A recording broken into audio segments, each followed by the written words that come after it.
In today's video, I'm going to share 6 gut health hacks for IBS and SIBO, so stay tuned. If you're new here, welcome. My name's Amanda Malacheski. I'm a certified functional nutrition health coach and a digestive and allergy detective. For weekly videos on how to make sense of diet and supplement advice for IBS and SIBO, please consider subscribing and be sure to hit the bell to be notified when I post a new video. So as I was preparing to make this video, I found several other videos that offered up gut health hacks for digestive troubles, the usual players like probiotics and apple cider vinegar and collagen and whatnot. As an IBS and SIBO coach, I know that these lists of things are nowhere near enough usually to heal IBS and SIBO. So instead of that, today I'm going to share my top 6 unexpected gut health hacks that help resolve IBS and SIBO symptoms. So let's get started.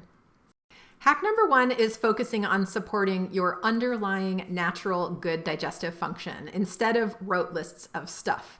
This means supporting your underlying digestive fire. Obviously, if you're experiencing bloating, constipation, or diarrhea, your digestive function isn't functioning very well, right?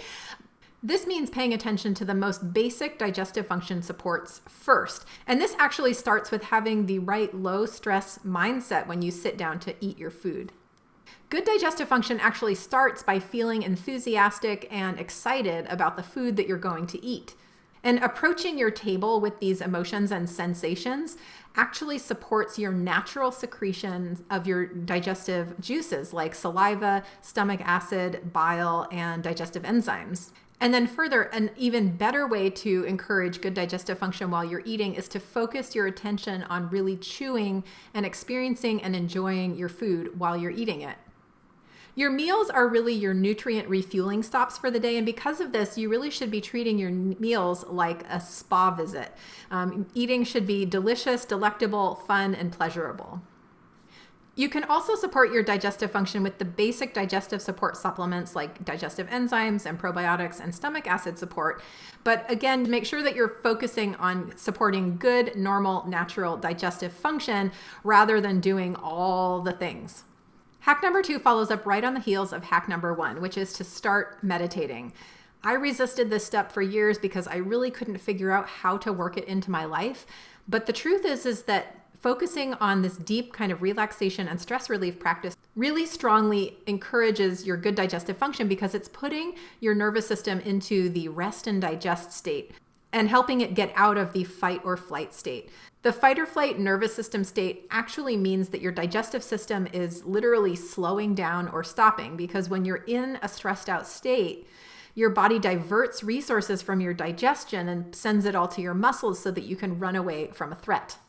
So when you're running around in your life, getting your kids ready for school, getting ready for work, interacting with your boss that you don't get along with, or having trouble with your partner, or worrying about your parents or your kids or whatever, these are all kind of firing up our fight or flight nervous system response. And we need to have a regular daily practice to help us come down out of that and find ourselves inside the rest and digest state, which is where our best digestion happens.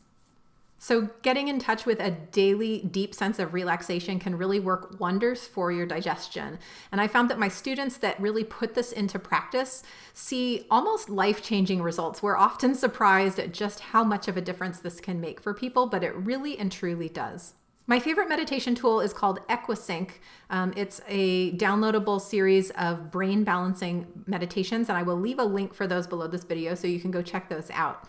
I also recently recorded a gut healing meditation, and I'll leave a link for that below this video too so you can find it easily. Try one of these things out once daily for a week and let me know if your digestion isn't better. Gut hack number 3 is to practice titration with every single thing that you try. Titration is basically starting with a small amount of something and gradually working up to a larger, more meaningful dose. I teach my students to use titration when they're trying anything new so that they can, first of all, protect themselves from any negative side effects from the thing that they're trying, but also so they can dial in and perfect their unique, perfect dose. Your body has a different tolerance to things than everyone else, and this includes food and supplements and medications. I witnessed a really prime example of this inside my program when one of my students found that even 1/8 of a capsule of probiotic supplement could affect his brain fog and his sleep. So using titration with every new thing that you introduce, you get specific and unique information to you about what your body tolerates and what it really needs. And ultimately, this is the most important information that you need to find when you're crafting your personalized calm digestion plan. Do you titrate your new supplements when you give them a try? Click like or leave me a comment below to tell me about it. Hack number 4 is to make the least number of food changes necessary to shift your symptoms and also to avoid food sensitivity tests. A lot of people head into the food changes like Conan the Barbarian, like they're just going to go in there and dominate the situation and, make extreme changes. But this often isn't really necessary. And in fact, it's often kind of counterproductive.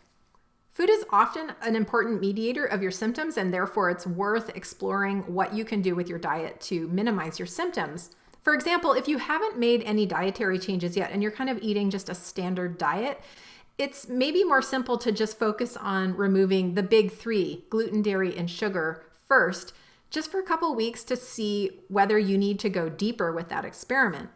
The point is to be intentional with your food changes and to really only try changing things that are likely to shift your symptoms. Because sometimes you may not be up for making those big changes, or it's going to be really difficult to maintain them, and that's going to lead to more stress, which, if you remember back from hack number 2, that means that you are increasing the fight or flight nervous system state, and that's impacting your digestion further.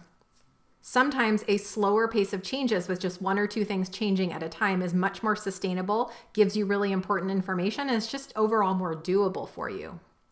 And while we're at it, let's call out the food sensitivity tests. I generally do not use them.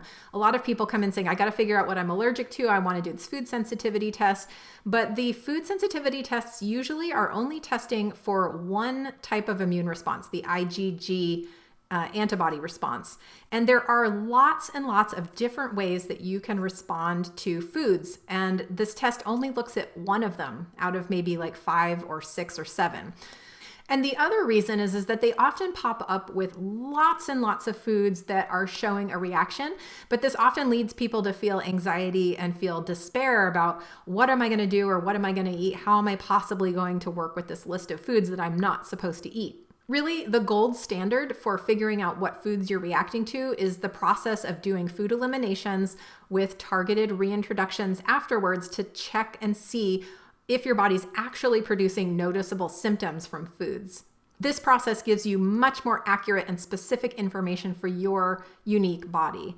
Now, if you've already done a ton of that and you've gotten nowhere with that and you're sure that food is related to your symptoms, in this case, I sometimes feel like, okay, we might try the IgG food sensitivity test and see what kind of information we can get out of it, but it's definitely not where I recommend people start. Hack number 5 is to get tested for SIBO and other infections. As one of my previous mentors, Reed Davis, likes to say, test, don't guess. I definitely was guilty of guessing about my own underlying causes just by looking at lists of symptoms and thinking, oh, it looks like I have Giardia, or maybe I have a parasite, or maybe I have whatever. And a lot of people come into my practice also saying, I'm pretty sure that I have worms or I have a parasite, and I think that's what's driving my digestive symptoms. The danger of this is that you really can't tell specifically what kind of infection you have just by looking at symptoms, because the symptoms of all these various GI infections kind of overlap and are pretty similar to one another.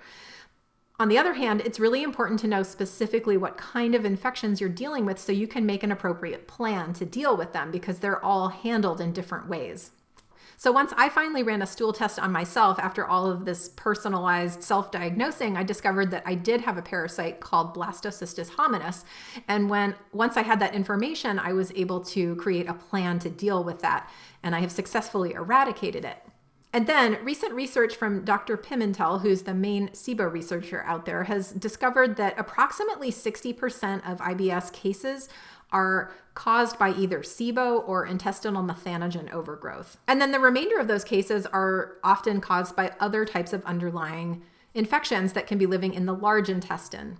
These can include parasites or candida or viruses or worms or opportunistic bacterial infections or specific bacteria like H. pylori or Giardia, for example.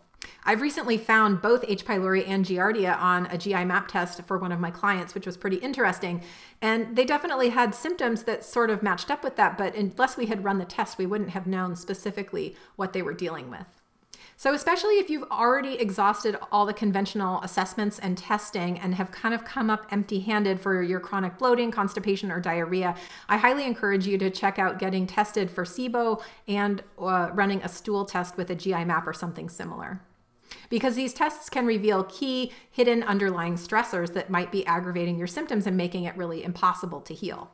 You might need to address some other things first, but it's important to have this information to be crafting your plan that really takes into account everything that's going on. Gut hack number 6 is to make slow, small, and sustainable changes that grow over time. I know firsthand how it can feel to be desperate to find a solution to your symptoms that are kind of wrecking your life. And you're in this place where you are willing to go to any lengths almost to get resolution and feel better.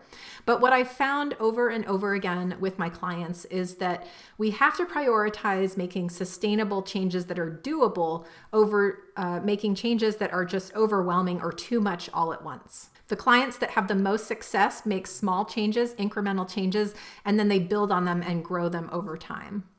This starts with really simple changes like chewing your food well or remaining relaxed at meals like we talked about in hack number 1.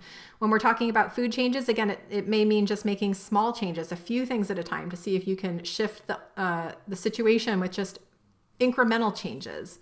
It also means only taking on changes that are truly likely to help and taking it slow if big changes are hard to manage with your life and your circumstances. If you live a really busy life, you're not going to have the bandwidth to take on like a major overhaul.